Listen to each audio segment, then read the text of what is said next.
भारत पर अटैक हो रहा है। आज हो रहा है, कल भी हुआ था और आने वाले कल में भी होगा। ये अटैक मिसाइल, बॉम्ब या गोलियों से नहीं, हो रहा है इंटरनेट की डार्क दुनिया से, जिससे हमारे देश की सिक्योरिटी को जानलेवा खतरा है। बात हो रही है साइबर सिक्योरिटी की। हमारी बड़ी बड़ी बैंक्स, हॉस्पिटल्स, इसरो और यहाँ तक हमारे न्यूक्लियर पावर प्लांट्स पर भी पिछले कुछ सालों में साइबर अटैक्स हुए हैं, लेकिन इनके बारे में कभी भी मेन स्ट्रीम मीडिया में डिस्कशन होती ही नहीं। ये आपसे सीक्रेट रखा जाता है। यूजुअली जब हम डेटा ब्रीच या साइबर अटैक्स के बारे में सोचते हैं तो हमारे मन में सिर्फ एक ही तरह के अटैक्स आते हैं। किसी कंपनी की वेबसाइट हैक हुई और कस्टमर की पर्सनल इंफॉर्मेशन जैसे कि ईमेल आईडी और नंबर लीक हुए, दैट्स इट। लेकिन भारत में साइबर सिक्योरिटी थ्रेट इससे काफी बड़ा है। आज की इस वीडियो में हम जानेंगे कि कैसे हमारे नाक के नीचे से हर रोज भारत के इंपॉर्टेंट इंफ्रास्ट्रक्चर पर अटैक होता है। अटैक किस तरह का होता है और इससे सेफ रहने के लिए सरकार और हम क्या कर सकते हैं। बाय द वे, टेक्नोलॉजी की बात हो ही रही है तो एक और ऐसा स्कैम हुआ था जिसकी वजह से लोगों के बहुत सारे पैसे डूब गए थे। आपने फ्रीडम 251 फोन के बारे में तो सुना होगा। एक स्मार्टफोन जो आप सिर्फ 251 रुपीज में खरीद सकते थे, लेकिन उसका आगे क्या हुआ? Knowledge partner for this video is Kuku FM, Bharat का बेस्ट ऑडियो शो प्लेटफॉर्म। यहाँ आप दुनिया के सबसे सस्ते स्मार्टफोन की कहानी सुन सकते हैं। झूठे प्रोमिसेस से लेकर फाउंडर को जेल होने तक का सफर काफी थ्रिलिंग है जो आप कुकू एफएम पर सुन सकते हैं। 15 लाख से ज्यादा एक्टिव हिंदी पेड सब्सक्राइबर्स ने कुकू एफएम को चुना है। अगर आप यहाँ पर नए हैं और आपने हमारे पहले वाले एक्सक्लूसिव ऑफर्स मिस कर दिए हैं तो अभी न्यू 50 ये कोड यूज कीजिए ताकि आपको पहले महीने का सब्सक्रिप्शन सिर्फ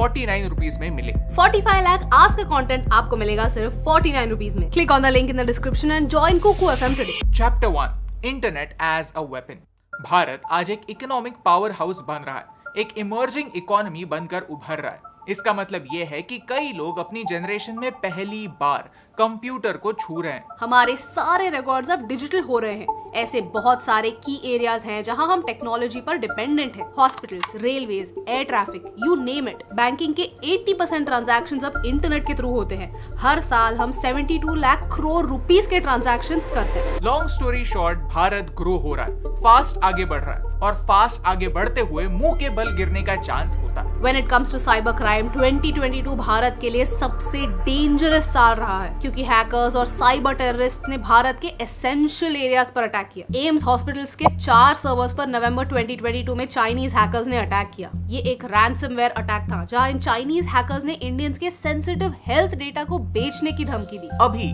जस्ट हम एक पेंडेमिक से रिकवर हो रहे हैं। कोविड का इस्तेमाल एज अ बायोलॉजिकल वेपन हो सकता है, ऐसे कई एक्सपर्ट्स कहते हैं। वही हमारे हेल्थ केयर सेक्टर पर होने वाले अटैक्स पिछले साल के मुकाबले 38% बढ़े हैं। इन टोटल भारत के 450 मिलियन सेंसिटिव डेटा रिकॉर्ड सिर्फ पिछले साल में लीक हुए हैं। इसरो दुनिया की सबसे एफिशिएंट स्पेस ऑर्गेनाइजेशन है, फिर भी 2019 में इसरो पर साइबर अटैक्स हुए और वो भी एग्जैक्टली उसी महीने में जब चंद्रयान 2 लॉन्च हो रहा था। इसरो के कंप्यूटर सिस्टम्स में मैलवेयर के जरिए फॉरेन प्लेयर्स ने एंट्री पाई जिनसे कॉन्फिडेंशियल डॉक्यूमेंट्स, पासवर्ड और इंफॉर्मेशन उनके हाथ लगी। ये अटैक्स हुए कैसे? इसरो के एम्प्लॉइज को एक ईमेल आया और उस ईमेल के थ्रू मैलवेयर उनके ऑफिशियल कंप्यूटर में इंस्टॉल हो गया। सोचिए, क्या इसरो के इंजीनियर्स टेक savvy नहीं होते? इनफैक्ट वो दुनिया के टॉप इंजीनियर्स होते हैं। अगर उन्हें भी हैकर्स ने नहीं छोड़ा तो जो लोग टेक की दुनिया में नए हैं उनका क्या होगा? ये हुई स्पेस की बात। अब आते हैं और डेंजरस अटैक्स की ओर,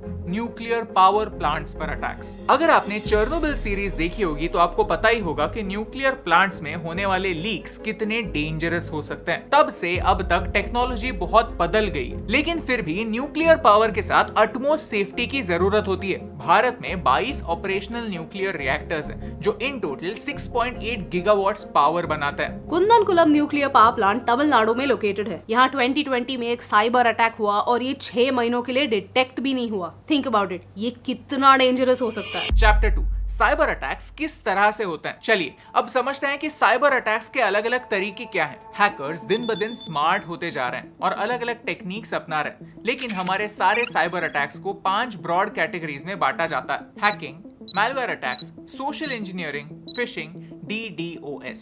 हैकिंग में किसी कंप्यूटर या सिस्टम का अनऑथराइज्ड एक्सेस हैकर्स पाते हैं। इससे वैल्यूएबल इंफॉर्मेशन चोरी या लीक हो सकती है। सेकंड है मैलवेयर अटैक्स। मैलवेयर एक ऐसे तरीके का सॉफ्टवेयर होता है जो एक बार आपके सिस्टम में इंस्टॉल हो गया तो वो सिस्टम का अनऑथराइज्ड एक्सेस उसे मिल जाता है। इनमें से सबसे डेंजरस होते हैं रैंसमवेयर यानी डिजिटल किडनैपिंग। जैसे किडनैपर्स फिरौती मांगते हैं और फिर ही किसी किडनैप हुए बच्चे को रिलीज करते हैं, वैसे ही रैंसमवेयर अटैक्स में भी एक डेंजरस सॉफ्टवेयर आपके प्राइवेट फोटोज या कोई भी डेटा लीक करने की धमकी देता है। ऐसे रैंसमवेयर अटैक्स और स्कैम्स अमेरिका में काफी फेमस है, जहां कॉल सेंटर के थ्रू आपको एक एक्सपेंसिव सॉफ्टवेयर खरीदवाया जाता है। इसरो में जो अटैक हुआ था वो कुछ इस तरह का था।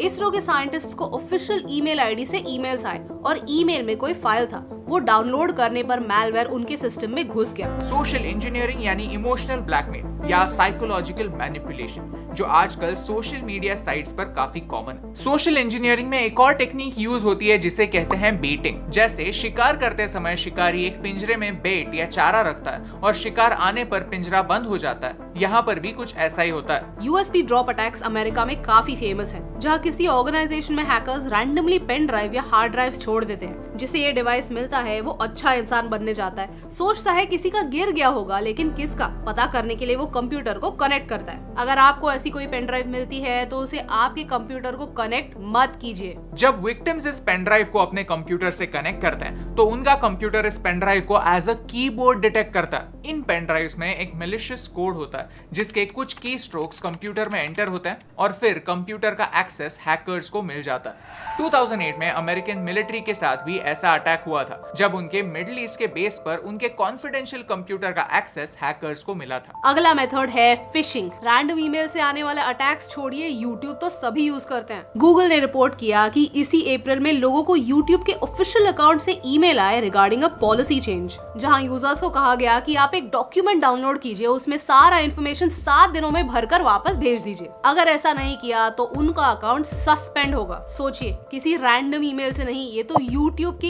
ईमेल आईडी से आया हुआ एक ईमेल था। आजकल फिशिंग स्कैम्स काफी सोफिस्टिकेटेड और रियल लगते हैं। Moving on to the last method, DDoS यानी डिस्ट्रीब्यूटेड डिनायल ऑफ सर्विस। अप्रैल 2023 में भारत के मेजर एयरपोर्ट्स पर DDoS अटैक्स हुए। अनोनिमस सुडान नाम के एक हैकर ग्रुप ने ये साइबर अटैक्स किए थे। दिल्ली, मुंबई, हैदराबाद, गोवा, कोची, इन इंपॉर्टेंट इंटरनेशनल एयरपोर्ट्स पर ये अटैक्स हुए थे। इन टाइप ऑफ अटैक्स में होता ये है कि सर्वर को ओवरलोड किया जाता है। इस ग्राफ में आप देख सकते हैं कि अचानक से लोड कितना ज्यादा बढ़ा था। उससे जो सर्विसेज इंपॉर्टेंट है वो कैरी आउट नहीं हो पाती। ऐसे अटैक्स हमारी कई गवर्नमेंटल मिनिस्ट्रीज पर भी होते हैं। जून 2021 में मिनिस्ट्री ऑफ डिफेंस और मिनिस्ट्री ऑफ होम अफेयर्स पर चाइना ने अटैक किया। फरवरी 2021 में HDFC bank, ICICI bank, axis bank में ऐसे अटैक्स हुए और उनके सर्विसेज डाउन हो गए। सितंबर 2020 में NPCI, जो भारत में UPI जैसी डिजिटल पेमेंट्स हैंडल करते हैं, उन पर भी अटैक्स हुए।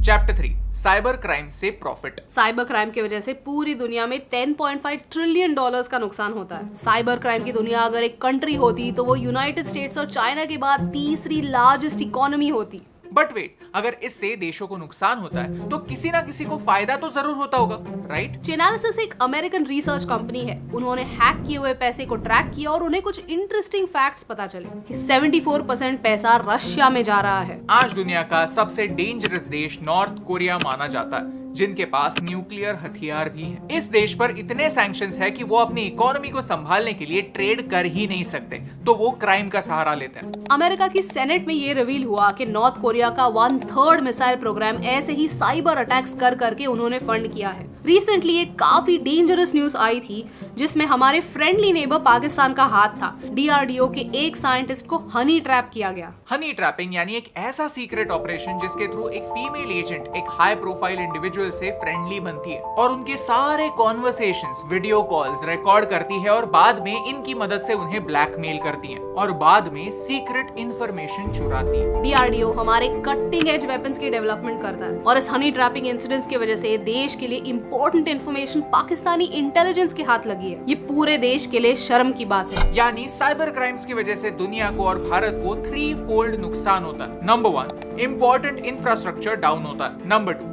बिजनेसेस को, बैंक्स को और इंडिविजुअल्स को फाइनेंशियल नुकसान होता है। नंबर 3, टेरर और वॉर फंडिंग बढ़ता है। चैप्टर 4, तो हम क्या कर सकते हैं? भारत आज एक $5 ट्रिलियन इकोनॉमी बनने के सपने देख रहा है। लेकिन ये सपने सिर्फ सपने रह जाएंगे अगर हमने साइबर क्राइम के इस प्रॉब्लम को नहीं सुलझाया तो। क्योंकि 31% इंडियंस भारत में साइबर क्राइम के शिकार होते हैं। That's almost 50 crore people। लेकिन प्रॉब्लम्स के बारे में तो सभी बात करते हैं। चलिए सॉल्यूशंस डिस्कस करते हैं। सबसे पहला सोल्यूशन है लॉज को अपडेट करना। डॉक्टर पवन दुग्गल सुप्रीम कोर्ट लॉयर है और international commission on cyber security law के चेयरमैन भी। वो मानते हैं कि भारत में एक डेडिकेटेड साइबर सिक्योरिटी मिनिस्ट्री होनी चाहिए। ऑस्ट्रेलिया में ऐसी मिनिस्ट्री ऑलरेडी है जिससे उनके थ्रेट्स कम हो जाते हैं। 2020 में ही हमारे प्राइम मिनिस्टर ने अपने इंडिपेंडेंस डे स्पीच में अनाउंस किया था कि भारत में नई साइबर सिक्योरिटी पॉलिसी आएगी। लेकिन अब 3 साल होने आए हैं लेकिन कोई नया बिल टेबल पर नहीं आया है। हमारी साइबर सिक्योरिटी पॉलिसी 2013 में बनी थी जिसे अपडेट होने की सख्त जरूरत है। हमारा main legislation IT act of 2000 है। सोल्यूशन नंबर 2 है डेटा लोकलाइजेशन। 3 साल पहले हमने टिकटॉक के डेंजरस डेटा यूसेज के बारे में एक वीडियो बनाया था ताकि यूजर्स को पता तो चले कि कैसे चाइनीज कम्युनिस्ट पार्टी के मेंबर्स टिकटॉक के बोर्ड ऑफ डायरेक्टर्स हैं और कैसे वो आपके डेटा का इस्तेमाल भारत पर अटैक करने के लिए कर सकते हैं। इसके बाद इंडियन गवर्नमेंट ने कई सारे चाइनीज ऐप्स बैन भी किए। लेकिन ये सिर्फ आधा सोल्यूशन है। पूरा सोल्यूशन है डेटा लोकलाइजेशन। आज भारत में 80 करोड़ लोगों के हाथ में इंटरनेट पहुंच गया है and we should be proud of that. लेकिन आप कौन से ऐप्स यूज करते हैं? उनमें से कौन से ऐप्स आपसे क्या इंफॉर्मेशन कलेक्ट करते हैं? और मोस्ट इम्पोर्टेंटली ये इंफॉर्मेशन और डेटा कहाँ स्टोर करते हैं, ये काफी इम्पोर्टेंट है। बड़ी बड़ी कंपनीज जैसे फेसबुक, गूगल भारत का डेटा सिंगापुर में रखते हैं, तो भारत वो डेटा कैसे यूज हो रहा है इस पर कोई कंट्रोल नहीं रख सकता। हमें हमारे जियोपॉलिटिकल इन्फ्लुएंस को यूज करके और नए लॉज बनाकर पर्सनल डेटा लोकलाइज करने की जरूरत है ताकि भारत में डेटा सेंटर्स खुले। इससे हमारा डेटा भी सुरक्षित रहेगा और भारत में जॉब्स बढ़ने के भी चांसेस हैं। तीसरा सोल्यूशन है अवेयरनेस, एजुकेशन एंड ट्रेनिंग। 2020 में Chinese state sponsored cyber criminals ने मुंबई के इलेक्ट्रिक ग्रिड पर अटैक किया और हमारे इकोनॉमिक बैकबोन को तोड़ने की कोशिश की। ये ऐसे अटैक्स काफी कॉमन है और आने वाले समय में बढ़ने ही वाले हैं। ऐसी सिचुएशन में बेसिक ट्रेनिंग भी काफी इंपॉर्टेंट होगी। इमेजिन एक फॉल्टी ताला है जिसे क्रैक करने का टेक्निक काफी पॉपुलर है। अगर ऐसा ताला आपके पास है तो फिर वो ताला बदलना जरूरी होता है, नहीं तो चोर को चोरी करना और आसान हो जाएगा। होता ये है कि सिक्योरिटी फ्लॉज और वल्नरेबिलिटीज सालों साल फिक्स नहीं होती। इन हैकर्स को कुछ नोन वल्नरेबिलिटीज पता होती हैं जो वो पहले ट्राई करते हैं। अगर वो ट्राई सक्सेसफुल रहा तो सिस्टम हैक हो जाता है। टेनेबल का ये रिपोर्ट कहता है कि कुछ ऑर्गेनाइजेशंस में 2017 से वल्नरेबिलिटीज फिक्स हुई ही नहीं है। साइबर क्राइम्स की ग्रेविटी और इंफॉर्मेशन हर छोटे छोटे कंपनीज, गवर्नमेंट ऑर्गेनाइजेशन और आपके जैसे आम आदमी तक पहुंचना जरूरी है। और इसीलिए हमारा ये वीडियो, ताकि आप अवेयर हो और देश सिक्योर हो। अगर आपको इस वीडियो से वैल्यू मिली, कुछ नया सीखने मिला तो इसे अपने दोस्तों के साथ शेयर कीजिए and make sure to download Kuku FM और अभिनव 50 ये कोड यूज कीजिए ताकि आपको पहले महीने के सब्सक्रिप्शन पर 50% डिस्काउंट मिले। Link in the description. क्योंकि इंटरनेट ने पूरे देश के लिए नए अपॉर्चुनिटीज लाए हैं और हैकर्स के लिए इंडिया के रूप में एक नया टारगेट। और यही इंपॉर्टेंट बात, आप तक पहुंचाने से मुझे फर्क पड़ता है। हे दोस्तों, thank you so much for watching this video till the end. अगर आपको ये वीडियो अच्छा लगा तो वो लाइक बटन प्रेस कीजिए। ऐसे ही और वीडियोस देखने के लिए चैनल को सब्सक्राइब करना ना भूलिए। बाय द वे, हमने एक नया शॉर्ट्स चैनल शुरू किया है, आप वो यहाँ पर चेकआउट कर सकते हैं। इस साल हम G20 के प्रेसिडेंट हैं, लेकिन G20 इंपॉर्टेंट क्यों है हमने इस वीडियो में एक्सप्लेन किया। Thank you so much for watching, क्योंकि आपके सपोर्ट से हमें फर्क पड़ता है।